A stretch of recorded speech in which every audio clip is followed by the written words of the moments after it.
Water is the giver of life, yet at this river, life and death share the same edge. To drink, they must gamble everything. The crocodile is a prehistoric masterpiece of stealth, capable of slowing its heart rate to remain motionless and invisible in the shallowest ripples.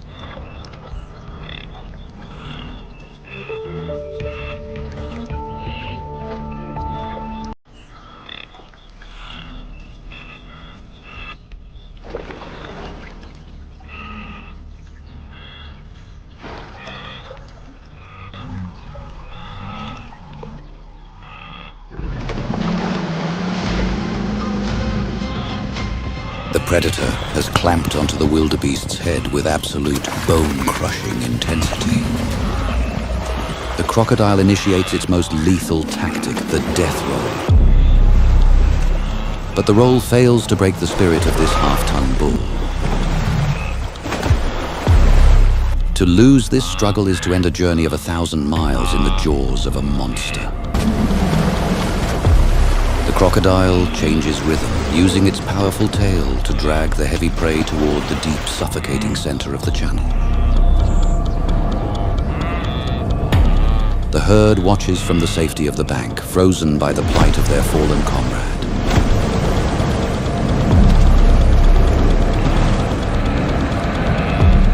The wildebeest braces, furious and unbroken, thrusting back with all the force in its legs, because while it still stands, it still has power.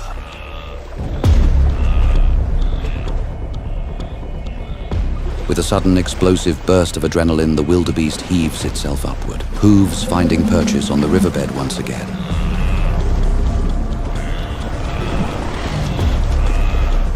But the predator's grip is unrelenting, and the wildebeest's energy is finally spent.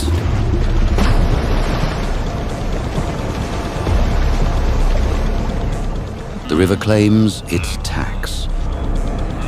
The crocodile retreats into the shadows with its prize, while the survivors stand exhausted, bearing the mental scars of the water's edge.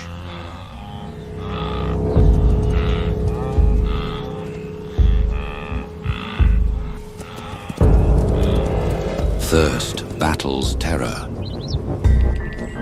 Driven by an inescapable need, they inch forward, hesitant, trembling. They lower their heads to the life-giving current, but snatch them back at the slightest ripple, scanning the horizon, searching the shadows.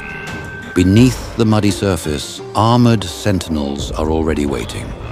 Ancient eyes observe the drinking herd, letting them grow comfortable.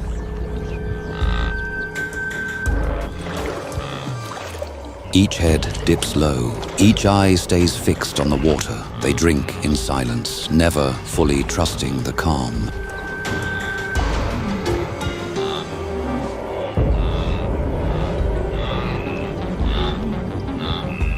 A solitary hunter glides closer, fixing its gaze.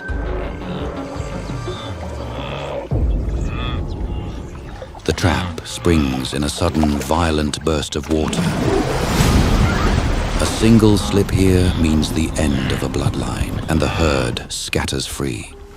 The armored kings are back into the dark current, daring anyone to step foot in their domain. They own this river. From the safety of the high banks, the survivors stand frozen, flanks heaving, testing the wind. They are still shaken by the violence at the water's edge. But the brutal African sun demands a tax. Life has its absolute priorities. To keep moving, they must eventually return to the water.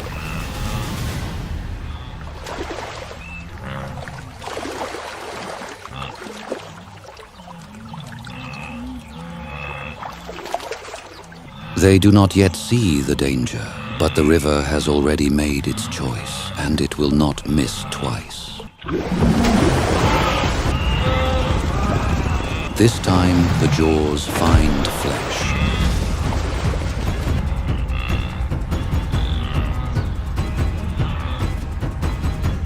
Both titans pulling violently toward their own domains. A shuddering, breathless stalemate. A momentary agonizing taste of freedom. Predator lunges, burying its teeth deep into the thick of the neck. It seems the river has finally won, but the wildebeest is furious. To yield even a single inch here is to face certain death. The tension wavers. The wildebeest braces unbroken, thrusting back with all the force in its legs, because while it still stands, it still has power. From the stillness beyond the struggle, another shape begins to move.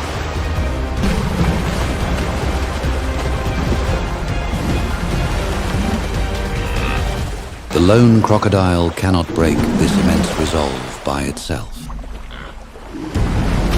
Backup has arrived.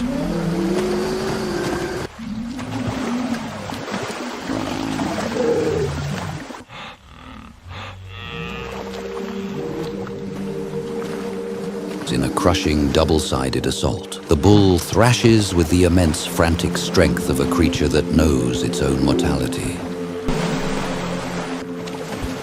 He heaves his massive weight toward the bank, fighting against the relentless gravitational pull of the water. It is a battle of raw physics, the explosive power of the plains versus the cold, unyielding weight of the reptiles. The bull's legs finally buckle, his noble head sinking beneath the surface as he surrenders to the dark.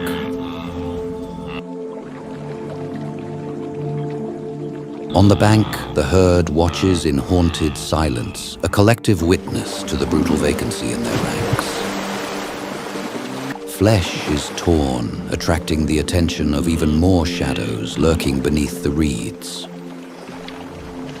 Together, the predators drag the heavy carcass into the deep, their victory confirmed by a trail of rising bubbles.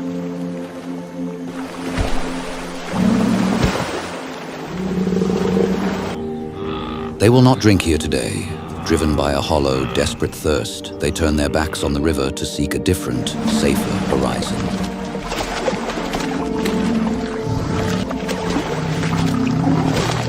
The feast begins, and the river blossoms with a dark, iron-rich crimson that acts as a beacon for the hungry.